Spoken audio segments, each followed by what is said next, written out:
За сайн байцгаана уу. За ингээд энэ удаагийнхаа ээлжид хувьцаа болон хөрөнгөний зах зээлийн дугаараараа хөврөх чадвар гэдэг юу вэ гэдэг талаар та бүхэндээ тайлбарж өгье.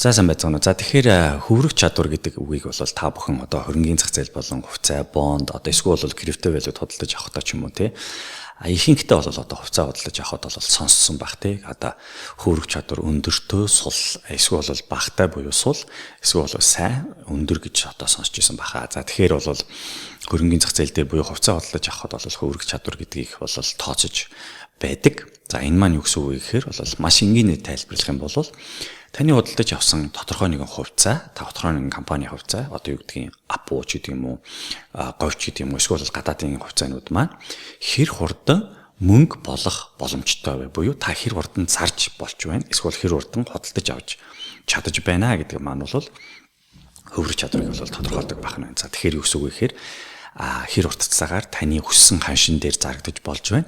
Хэр хурцтайгаар та хүссэн ханшаараа тухайн одоо хувьцааг худалдаж авч байна гэдгээр бол хөрөх чадварыг бол тодорхойлдог байх нь байна. За тэгэхээр бол Монголын одоо хөрөнгөний зах зээлийн хувьд бол хөрөх чадвар бол нэлийн сул байж байгаад одоогоор бол нэлийн бас эрчтэйгээр сайжраад явж байна. За энэ маань юу гэсэн үг вэ гэхээр хэрэглэгчид буюу одоо үйлчлүүлэгчнээс нэгэсэндээ одоо хувьцаа худалдаж авч байгаа хүмүүс хэрэг байх тусмаа тий хөрөх чадвар маань бол улам ихсээд одоо бас хурдсаад явна.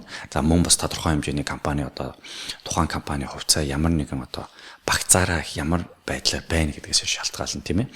Бага хувьцаа эзэмшигчид тэр тухайн компани хувьцааг их эзэмшиж гин үү? Эсвэл одоо институционал буюу институцийн инвесторууд буюу хөрөнгө оруулагчид тухайн компани хувьцааг эзэмшиж гин үү гэдгээс бас шалтгаална тийм. Тэгэхээр ерөөсөө юу гэсэн үг вэ гэхээр зах зээл дээр байгаа хувьцааг худалдаж авахдаа тухайн хувьцаа хэр хурдцтайгаар худалдаж авч чадж байна. Эсвэл хэр хурдцтайгаар зарж байна гэж одоо тооцдог байх нь байна. За тэгэхээр энэ талаар бол цөмөрөө одоо жишээ болгоод одоо Монголын зах зээл дээрээс ямар байдгийг талаар цөмөрөө олж харъя. За тэгэхээр миний хувьд бол одоо Монголын хөрөнгөний биржийн order book гэдэг арилжааны платформ дээр орсон байна. За энэ дээр бол хувьцааны захиалгын самбар гэж байдаг. За энэ дээрээс цөмөрөө дурын одоо хувьцааг харъя. За нэгдүгээрт нь бол цөмөр Апу гэдэг энэ жишгээр бол Апуг аваад үзчихье гэж бодож байна тий. За тэгвэл өнөөдрийн одоо арилжааны одоо ерөнхийдөө ингээд самбарын мэдээллүүд гараад ирж байгаа. За зүүн талд нь бол синхэр өнгөөр авах захиалга нэгсэндээ авах гэж байгаа хүмүүсийн захиалга, дараа нь бол зарах захиалга буюу зарах гэж байгаа хүмүүсийн тухайн хувьцааг зарах гэж байгаа хүмүүсийн захиалга ингээд байж идэг байх нь байна. За тэгэхээр Apple компани ерөнхийдөө мэдээлэл нь өнөөдрийн ханшны мэдээлэл нь бол энэ дунд нь байж идэг байна. За энэ талаар бол илүү дэлгэрэнгүй бол манай хувьцаа цагийн эмээний одоо хичээл дээр бол байж байгаа тий. За ингээд жишээ нь одоо цөмөр өнөөдрийн Apple компани одоо хувьцаа маань нээлт нь 1106 төгрөгөөр нэгдээд дээд ханш нь 1249 төгрөг хүртэл яваад нэгсэндээ өөрчлөлт нь бол 137 төгрөгийн өөрчлөлттэй одоо өсөлттэй байна гэж үзье тий. За тэгвэл жишээгээр бид нар бол Apple компани хувьцааг 5 жилийн өмнө 500 төгрөгөөр худалдаж авсан байж болно тийм нэг хувьцааны үнийг. За ингээд та одоо тодорхой төлөвлөгөө гаргаж жил хадгалаад тухайн хувьцаагаа өнөөдөр 1249 төгрөгөөр одоо арилжаалгаж байгаа үед бол зарахыг хүсч болно тийм. За энэ үед бол одоо нэг хөрөх чадвар маань бол тодорхойлогдоод эхэлнэ гэсэн үг. Тэгэхээр одоо за би өнөөдөр 500 одоо төгрөгөөр авсан нэг хувьцаатай Apple компани хувьцаагаа 1249 төгрөгөөр зарья гэхээр энэ хувьцааг 1249 төгрөгөөр худалдаж авах хүн байна уу гэдгээс хөрөх чадвар сул юм уу өндөр байна гэдэг нь харагдана. Өнөөдрийн ханшаа 1249-ээр хэдий зарагдсан боловч дараагийн худалдаж авах гэж байгаа хүмүүсийн хамгийн дээд ханш нь 1220 төгрөг байна гэсэн үг. Тэгэхээр нийтдээ одоо юу гэдгийг миний одоо зарах гэдэг 1249 төгрөгөөс даруй одоо юу гэдгийг 29 төгрөгөөр хямдхан байх жишээтэй тийм. Тэгэхээр хэрвээ та өөрийнхөө хүссэн үндэ одоо тэрийг зарж чадахгүй байгаа бол одоо энэ хөрөх чадвар бол нэлээд сул юм уу эсвэл ханшин дээр бол үзүүлэлтүүд гарсан байна гэж байгаа. Нэг мөсөн дээрэс нь та хэдэн ширхэг хувьцаа одоо борлуулж чадах вэ гэдгээс бас шалтгаалдаг байх нь байна. За мэдээж хэрэг одоо юу гэдгийг өнөөдрийн төвшөнд бол хөрөх чадварууд нь бол одоо тухайн өдрийн хувьцааны одоо юунаас шалтгаална багцаас шалтгаална нэгсэндээ хэдэн ширхэг хувьцаа зарагдаж авагдж байна гэдгээс хөрөх чадвар маань шалтгаална. За мэдээж хэрэг бол би нэг хувьцааг бол хурдан зарч болох байх.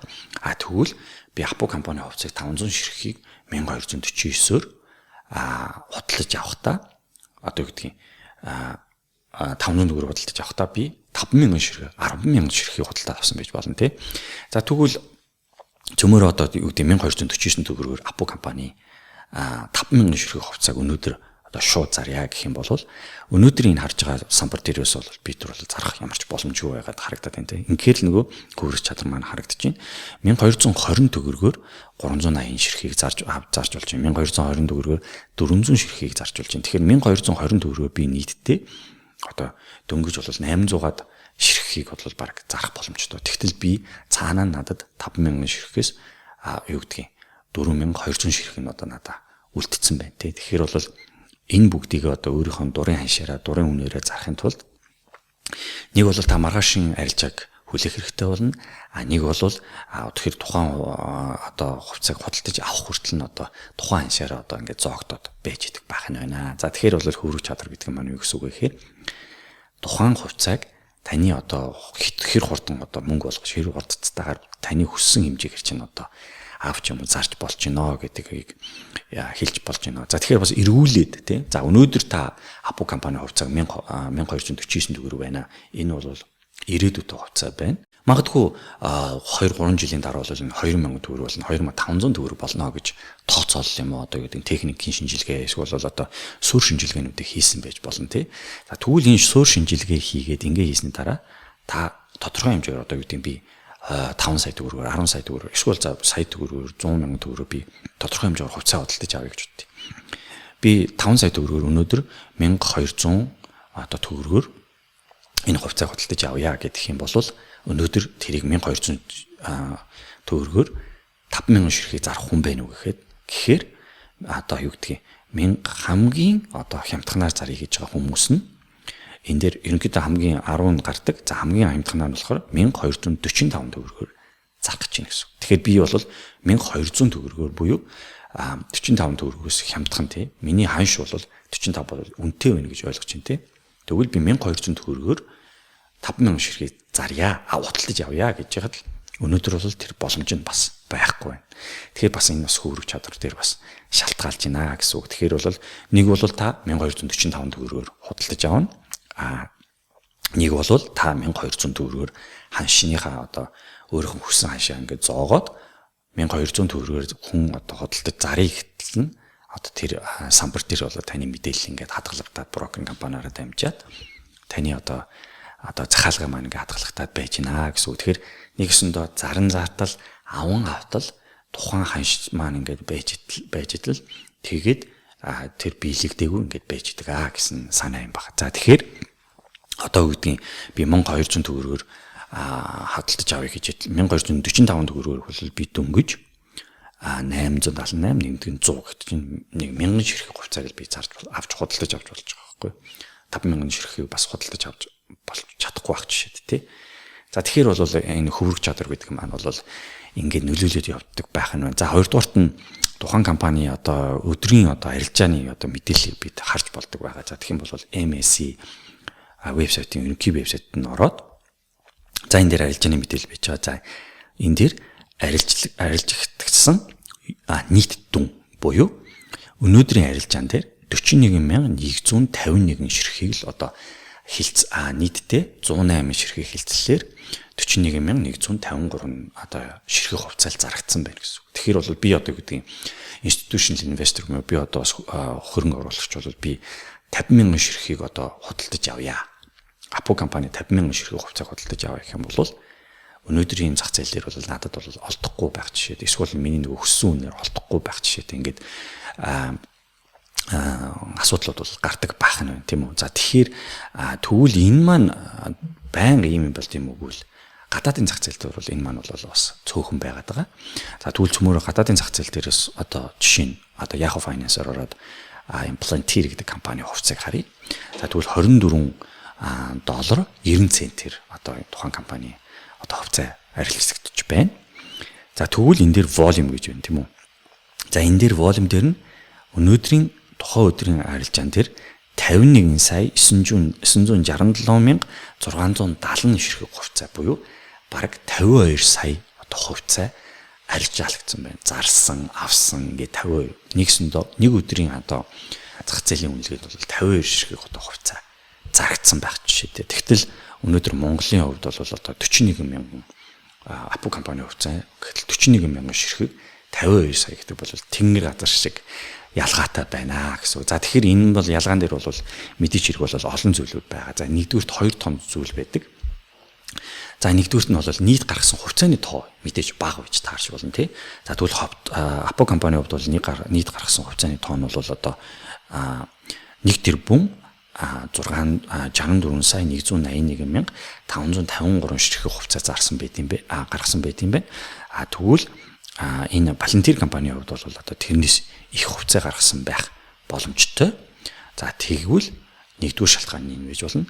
Эсвэл нөгөө хөврөх чадвар буюу зарах хүн одоо бага байна гэсэн эсвэл авах хүн бага байнаас шалтгаалдаг байна. За тэгэхээр бол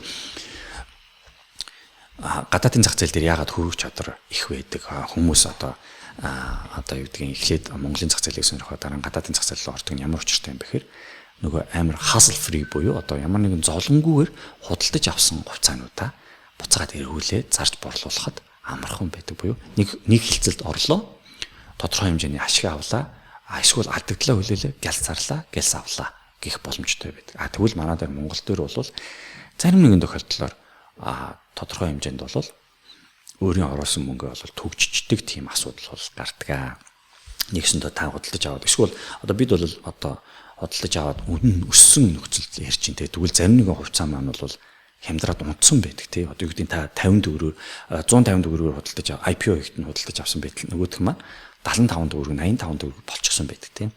Тэгэхээр бол та алдагдал хүлээхгүй тул нөгөөх маань буцаад эргээ өссөн өсөлт мөн бас өөрийнхөө нөгөө хувьцаагаа заран зартал нь бол та хүлээх хэрэг гардаг тийм асуудал бол байдаг. За тэгэхээр энэ хөрөх чадрын асуудал дээрээс нь одоо хувьцааны нийлүүлэлтийн асуудал, үнийн хэлбэлцлийн асуудлууд бол мэдээж хэрэг хөрөнгөний зах зээл маань улам хөгжөөд за тэгээд бас компаниудын үйл ажиллагааны ашиг орлого нэмэгдээд бас тайлангийн хугацаа, тайлангаа зөв үнэн зөв өгдөг болсноос хойш мэдээж хэрэг эдгэрийн маань бол сайжраад явах байх.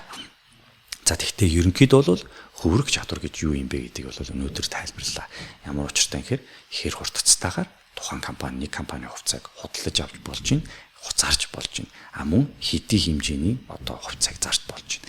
Нэг хувьцааг зарах ямар асуудалтай байдаг вэ? 100 ширхэг хувьцааг зарах, 1000 ширхэг хувьцааг зарах, 10,000, 1 сая хувьцааг зарахад одоо ямар одоо хөрөх чадвар байд юм бэ гэдгийг бол та бүхэндээ тайлбарч өглөө. За тэгэхээр бол та бүхэн маань хэрвээ хөрөнгөний зах зээлийг сонирхож байгаа хувьцаа худалдаж авах гэх юм бол тухайн компани бас хөрөх чадварыг нь сайн бас харж явах хэрэгтэй байх нь. Тэрийг тооцоолж иж өөрийнхөө бүх мөнгөө ч юм уу одоо оруулах гэж байгаа мөнгүүдээ одоо хуваарлт хийхдээ бол тэн дээр бас сайн тооцоолох нь үнэ. Би хэдийн хэмжээний хувьцааг яаж худалдаж авах вэ? Энэ компани хувьцааг дараа нь одоо зарахтаа би яаж зарах вэ гэх юм. Та нэгсэндээ та өөрөө одоо өссөн байх нөхцөлд таны хүссэн ханшаар хэрвээ зарагдахгүй байх юм бол би хэдэн төгрөгөөр багасгаад дахиад багасгахсаар байгаа зарах боломжтой гэсэн үг. Нэгсэндээ би 1200 төгрөгөөр ultimate миний хүсэл 1200 төгрөгөөр зарах байж идэл авахдахгүй байгаа бол би 1100 төгрөгөөр зарах уу 1050 төгрөгөөр зарах уу 950 төгрөгөөр зараад гарах уу эсвэл би хүлээгээд багаар зарах уу гэх чинь бүр уналдтай байгаа бол би бүгднгийн одоо юу гэдгийг саяны хэмжээ 150 байсан бол 75 төгрөгөөр зараад би алдагдлаа гэс хүлээгээд гарах уу эсвэл 80 хүртэл нөхсхийг нь хүлээгээд гарах уу хөрөх чадвар нь ямар байх нь гэдгийг бол саяны одоо order book MSC гэдэг вебсайтаас та бүхэн маань ороод үзчих болох нь байна. За ингээд энэ болон хөрөх чадвар болон хувьцаа гэж юу вэ, бонд гэж юу вэ, арилжаанд хэрхэн оролцох вэ гэдэг талаар бол та бүхэн маань мэдхийг хүсч ивэл манай одоо хувьцаа цэгийн вебсайт руу ороод тэгээд та бүхэн маань бол одоо манай сургалтууд байгаа хувьцааны нэг мөн одоо санхүүгийн одоо шинжээчийн сургалтууд маань бол удахгүй тавигдж байгаа. Да энэ сургалтуудыг бол та бүхэн маань бол худалдаж авах боломжтой шүү. За тэгэхээр бол та бүхэн маань яаж авах вэ гэхээр хувьцаа цэгийн гэж ороод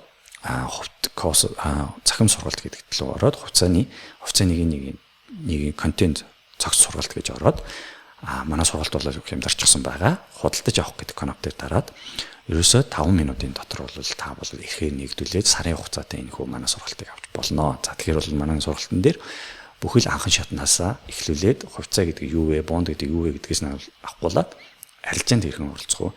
Арилжааны сэтгэл зүй гэж юу гэдэг вэ гэдэг талаар бол та бүхэндээ тайлбарлаад өгсөн нийт 50 одоо тусдаа видео хичээлүүд байгаа. За ингээд анхаарал тавьсан явдал та бүхэндээ баярлалаа. Дараагийн дугаар хүртэл түр баяр та.